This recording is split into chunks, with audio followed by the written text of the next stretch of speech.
এই যে মসজিদটি দেখতে পাচ্ছেন শতবর্ষীয় পুরনো এই মসজিদ 115+ হবে এই মসজিদের বয়স। তো এই মসজিদের পাশে যে টিউবওয়েলটা দেখেছেন এই টিউবওয়েলের পানি ডাবের পানির মতো মিষ্টি ছিল।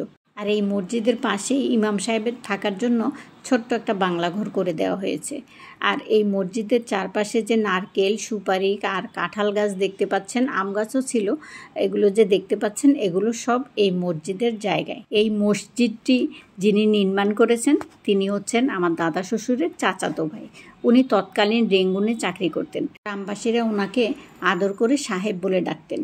আর ওনার এই সাহেব নামের সাথেই মিল করে নাম রাখা হয়েছে সাহেব বাড়ি জামে মসজিদ। আর এই মসজিদের চারপাশে যে কাঁঠাল গাছ, সুপারি গাছগুলো এই যে চারপাশে ঘিরে আছে, পুরো জায়গাটি তিনি দিয়ে গেছেন এই মসজিদের নামে।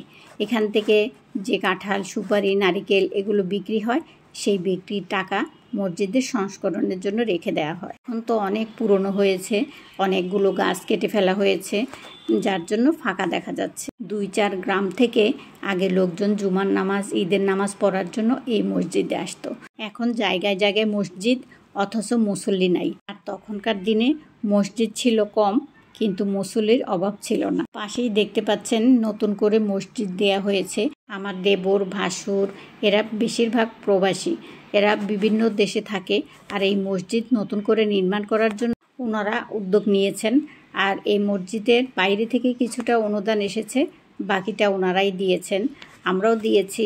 সবাই মিলে এই মসজিদ আবার নতুন করে করা হয়েছে।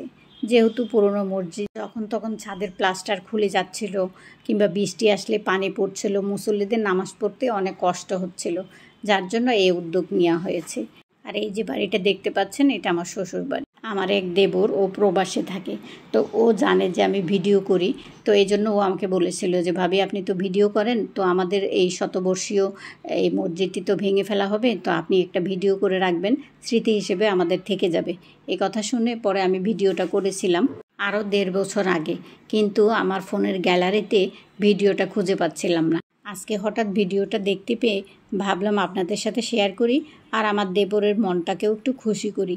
আমার পেজে প্রথম ভিডিও থেকে শুরু করে এখন পর্যন্ত আমার অনেক চাচাতো দেবর, ননদেরা আমার পাশে আছে। আলহামদুলিল্লাহ, তোমাদের উৎসাহ এবং প্রেরণায় আমি এই পর্যন্ত এসেছি। দোয়া করো আর এইভাবেই পাশে থেকো যেন আরও অনেক দূর এগিয়ে যেতে পারি। আর এই সাহেব বাড়ি জামে মসজিদের নির্মাতা যিনি ছিলেন, তিনি কিন্তু অনেক দানশীল একজন ব্যক্তি ছিলেন। ওনার একটাই ছেলে ছিল, আর উনি এই গ্রামের মানুষের ভালোর জন্য পুকুর তৈরি করেছিলেন। আর ওনার ওই একটা ছেলে ওই পুকুরে পড়ে মারা যায়। এরপর আর ওনার কোনো ছেলে সন্তান হয়। শুধু যে এই মসজিদ উনি তৈরি করেছেন তা নয়, স্কুল করেছেন, গ্রামের অনেক অসহায় এতিম মেয়েদের বিয়ে শাদী দিয়েছেন, আরও অনেক ভালো কাজ উনি করেছেন। আর এই যে পাশে বাধাই করে কবরটা দেখতে পাচ্ছেন, এটা হচ্ছে ওনার একমাত্র ছেলের কবর। মহান এই ব্যক্তিটি এখন পৃথিবীতে বেঁচে নেই, কিন্তু ওনার ভালো কাজগুলোর মধ্য দিয়ে উনি ছিলেন, আছেন, থাকবেন।